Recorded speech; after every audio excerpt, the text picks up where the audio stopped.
Welcome, y'all, to the COC 101 What is a Continuum of Care training. My name is Natalie Georgalis. I use she, her pronouns, and I am the Balance of State Continuum of Care specialist. For our agenda for today, I am going to be talking to you all about what is a continuum of care, or COC. I'll talk a little bit about the structure. I'll talk specifically about the balance of state COC, and then also we'll get into some of the key roles within the COC. And then we'll end on discussing community collaboration within the balance of state. Before we get started, I want to clarify the different ways in which the term COC is used. And so folks often use the acronym COC to talk about different things. One, they use the term to talk about the regional planning entity that has the responsibility of carrying out the COC interim rule from HUD. So doing the work of the COC program, operating HMIS, planning for the COC, developing coordinated entry, working on the pin count, etc.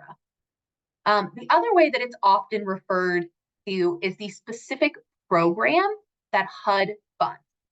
So there is a funding source that pays for various services like vouchers and supportive services. And so this COC program provides funds to organizations like nonprofits, state and local governments to quickly rehouse homeless individuals and families while minimizing the trauma that homelessness can cause. And so this is just a point of clarification.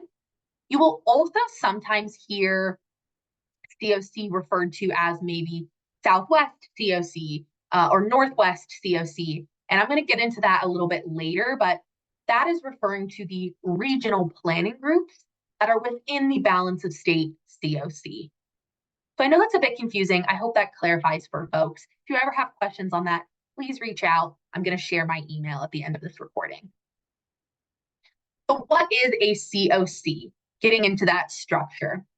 COCs were initiated in the 1990s under McKinney-Vento, and this was a federal initiative to address housing with school-aged children.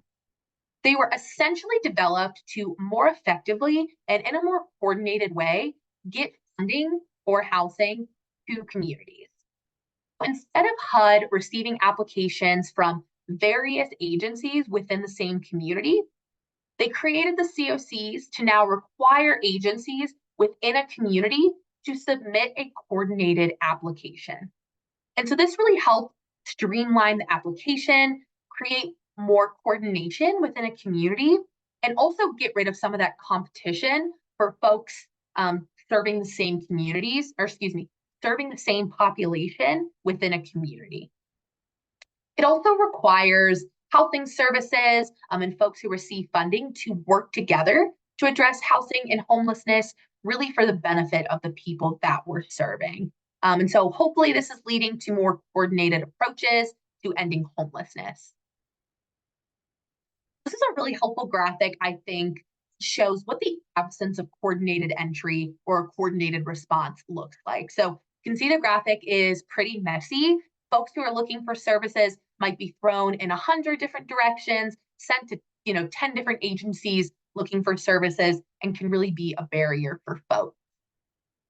Alternatively, this graphic is showing what it can look like with coordinated entry and a coordinated response. So you can see that there is essentially one door to entry with this approach, and that folks can get the services they need hopefully much more easily and with less barriers. So Colorado has 4 COCs. Here you can see the Northern Colorado Continuum of Care, which is Larimer and Weld County. There's the Metro Denver Homelessness Initiative, which is the 7 counties around the Denver area. There's the Pikes Peak Continuum of Care, which is El Paso County and Colorado Springs. And then there's the Balance of State Continuum of Care, which is the other 54 counties outside of those ones I just mentioned. Here on the next slide, you can see that 54 counties is a lot. And so we have it broken up into sub-regions, which this graphic is probably a little hard to read, so apologies for that. But you can see here that we have 10 sub-regions within the balance of state, because we know that different parts of Colorado have different resources, different cultural norms. And so hopefully utilizing sub-regions and breaking it up like this makes it easier for folks to work together within their communities. Okay, diving into the structure of the COC and some of those main roles. Here I'm going to talk about them more generally, and then I'm going to dive deeper into the responsibilities of these roles in a few slides. The COC general membership can be made up of COC funded and non-funded agencies.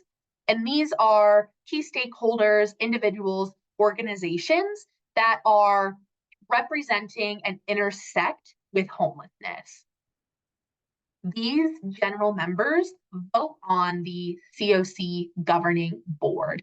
And the governing board is required by HUD, and it's a collective of individuals designated to provide oversight and governance on behalf of the COC. Those folks, again, are voted on by the general members. Then we have the collaborative applicant, which is also required by HUD and selected by the governing board to coordinate the COC NOFO competition process and submission. And again, I'm going to go deeper into that in a few slides. And then we have the HMIS lead, similarly also required by HUD and selected by the governing board, but the HMIS lead operates the Homeless Management Information System. And so this is a helpful graphic that shows how these pieces really work together. So the governing board assigns duties and responsibilities to the collaborative applicant, and the collaborative applicant provides expertise and information to the board. Within the wider COC, we have working committees. These committees is where a lot of the work gets done. And so the committees and the collaborative applicant support each other with information and capacity. And then the committees and the board. So the committees give expertise and recommendations to the board, while the board provides leadership, vision, and direction. So members, again, they vote on the governing board. They also vote on the structure and role in the charter. And so the charter, and I'm going to talk a bit about this in a slide or two, but the charter outlines the responsibilities of the governing board more directly. Okay, so again, getting deeper into some of those roles and the responsibilities that live within them. The governing board, again, coordinates and acts on behalf of and leads the COC. Similar to the general membership, it is representatives of relevant organizations and stakeholders focused on preventing and ending homelessness within the committee. So the responsibilities of the board are determined by the governance charter, which is essentially the COC's decision-making body. So this is voted on by the general membership as well, and it outlines all of the responsibilities of the governing board. We currently have 2 board members, or 2 board spots, I should say. Not all the spots are full, but we have 2 spots for each of those subregions that I mentioned earlier. And so that really helps get the statewide representation on the board. We also have 2 statewide ad hoc members, and then we also have 2 spots for youth and lived experience members. Collaborative applicant role. The collaborative applicant, which I don't think I mentioned this yet, is DOH since September of 2023. And again, the collaborative applicant is required by HUD and selected by the governing board. So some of the responsibilities include submitting the COC registration and keeping that up to date, coordinating the annual point in time or PIT count, sharing out HUD's annual notice of funding opportunity or NOFO, and soliciting applications, facilitating the ranking and rating and prioritization of projects, preparing and submitting the consolidated application to HUD, actually applying for the COC planning funds, and then additional responsibilities that may be documented in the COC governance charter. And so one thing I do want to take a moment to talk about is that notice of funding or NOFO competition, because we get a lot of questions around it and it's a bit of a confusing process. So annually, HUD releases the NOFO or notice of funding opportunity. This was formerly referred to as the NOFA, so you may see it referred to that occasionally. DOH then coordinates the application process on behalf of the COC. So releasing the information to the community, help to solicit applications, etc. The COC then ranks the project applications in Tier 1 or Tier 2. Tier 1 is typically where our renewal projects live, and Tier 2 is typically where the new projects live, and this is facilitated by and supported by DOH. The COC then prepares and submits its consolidated application with the priority rankings to HUD, and similarly, this is facilitated and supported by DOH. HUD then executes grant agreements directly with recipients for selected projects.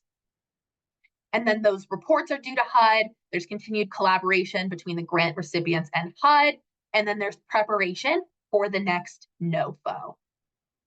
Recently, it was announced that the NOFO will actually be a biannual process. So as opposed to applying every year, we will apply this year in 2024 and then not have to apply again until 2026. Okay, the HMIS lead, and again, HMIS is Homeless Management Information System.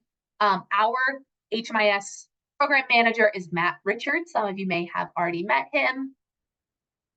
But the HMIS lead, again, is required by HUD, selected by the governing board. And HMIS is the locally administered database to collect client and community level data. So it is required for agencies that receive federal homelessness assistance grants to use HMIS. It's a highly collaborative system, and it's really crucial for resource allocation and optimal services and coordinated entry.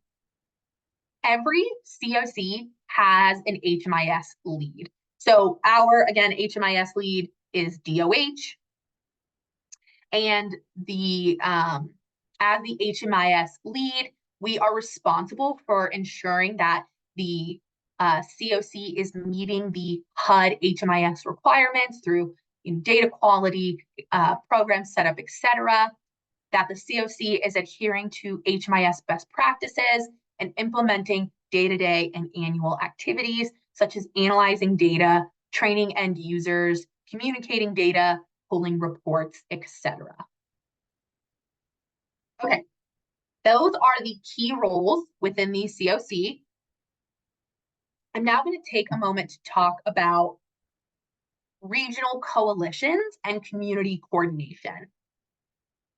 So this is, oh, there we go. This is the slide I showed you all earlier, but just to again show the sub-regions across the state.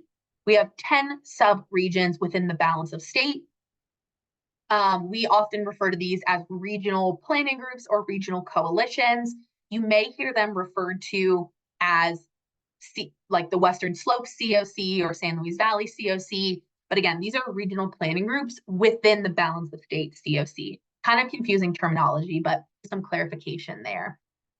And so with these regional groups, really just want to tie it back to the importance of coordinated entry. So having these regional planning groups and coordinating and collaborating with folks in your region really help make the coordinated entry process much easier for folks and really create that one door to entry and create a more collaborative approach to ending homelessness within our communities. And so this just goes deeper into what I just mentioned, that coordinated planning is really key to success. Achieving the COC goals really require active engagement, contribution, and commitment from folks within a region. And that includes obviously folks working in housing, but also mental and behavioral health, health in general, employment and workforce, childcare, substance abuse, youth services, and others. So we know that all of these sectors are really intersectional. And so coordinating together really creates more successful programming within our communities. It also helps fulfill the original intention of the COC. So at the beginning of this recording, I mentioned why HUD originally created COCs, to really create that community-wide approach to ending homelessness. And so this coordinated community collaboration really meets that original vision of bringing together community stakeholders for the purpose of planning, developing, and the delivery of homeless services within a community and within a region. Okay, that's all I have for y'all. Here on the screen, I have my email as well as the Balance of State COC Program Manager, Jerry Erickson's email, as well as some other helpful places to get information like our website if you'd like to sign up for the newsletter or some other general emails. But I know this is a lot of information, which is why we wanted to create this recording for you all. But if you have questions or want to talk deeper about anything in this presentation, please feel free to reach out to us and we're happy to set up a meeting with y'all. Thanks everybody for watching.